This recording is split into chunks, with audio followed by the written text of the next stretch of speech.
Good morning from the Boston Marathon. This area is called Far Rockaway. Sandy Hook Elementary School. For everyone who lives in Weimar. Outside Arrowhead Stadium In Burbank, California. Of course, one of the big highlights here at Democracy Plaza is the giant map on the ice skating rink. We were just outside Universal City, just hours away from day one. His dad told me that he was so excited for tonight's game that he actually fell asleep with 3 footballs last night. When you grow up in Texas, are you ready to play football? Yeah. it's only natural to fall in love with a game of football. We wanted him to just be a part of the team in some way because he loves football so much. Number 21, James Kelly, is known for his dedication, He comes out there practicing, ready to go. his positive attitude, We just love him. I mean, he's awesome. and spirit on and off the field. He brings so much joy. We learn so much from him. Doctors diagnosed James with autism when he was a toddler.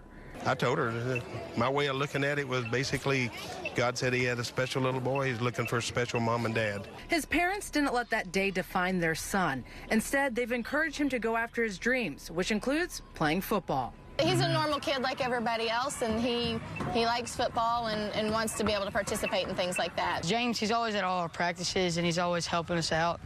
And he wants a touchdown.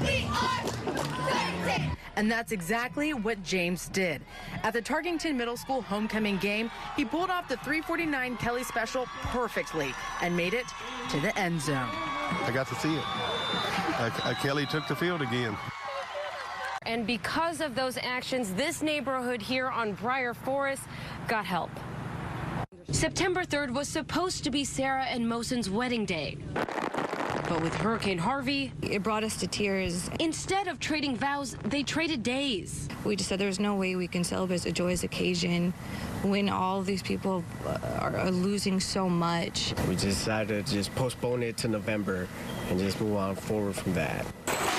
That brings us to today. The couple's selflessness inspired this. Their wedding planner instead planned relief efforts, organizing guests to volunteer. Little did she know she'd find her passion. That idea ignited Recovery Houston, and it really allowed for complete strangers to get firsthand to be able to help. Kat Creech, with 2 volunteers she found on the streets, co-founded Recovery Houston, getting hundreds of volunteers in just days. We're demoing drywall, we're taking out the baseboards, we're pulling up wood floors. Helping people like Jean Hickox, who lost her brother and couldn't leave Houston's airport to attend his funeral. She then lost her home and hope until this. Just a bunch of volunteers helping individuals, a lot of Houstonians helping Houstonians. I cried.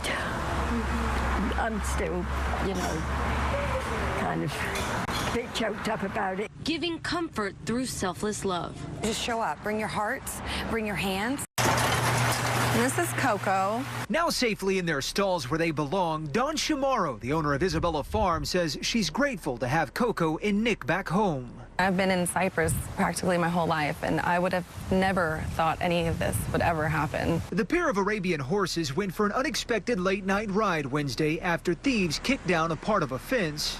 There are shoe prints on some of those boards over there. Where they try to kick those down? And broke onto the property before taking off with the pair. They jump on both the horses and then just walk out very nonchalantly. Security cameras were rolling the whole time, catching two of the three suspects riding off. You feel very helpless at that moment, watching all that and just in shock. Chamorro says it wasn't until almost 14 hours later someone spotted the horses not far down the road, left alone in the backyard of an empty home. They went over there to see, took a picture, and they said, "Are these the horses?" And I said, "Oh my God, yes, those are the horses." The horses have since been checked out by a vet. Chamorro just happy to have them back. In this industry, there's horses get stolen. You don't see them again a lot of times. So I'm blessed, very blessed and thankful. As for the thieves who took them, though, they're still out there. But Chamorro hopes not for long. I think they're capable of doing much worse. And so I don't think these people should be out. I think they should be behind bars somewhere. What the thief really needs, which they know well, is a second chance. The thief wasted no time, taking not one, but two cash registers. It was like yanked out, whatever. There was like cables everywhere.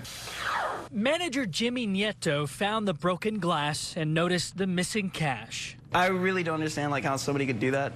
two of the owners here, Bill and Jimmy. I mean, they're good people. The coffee shop owner recognized the thief and his glasses immediately. We're going to walk down the street and knock on the door and drag him out and teach him a real lesson. But Jimmy also knew the man in his 20s had a hard life, an addiction, and really just needed a second chance. The owners and staff would, instead of putting you in jail, would like to put you to work. The Facebook post offering the thief a job went viral and is conditional.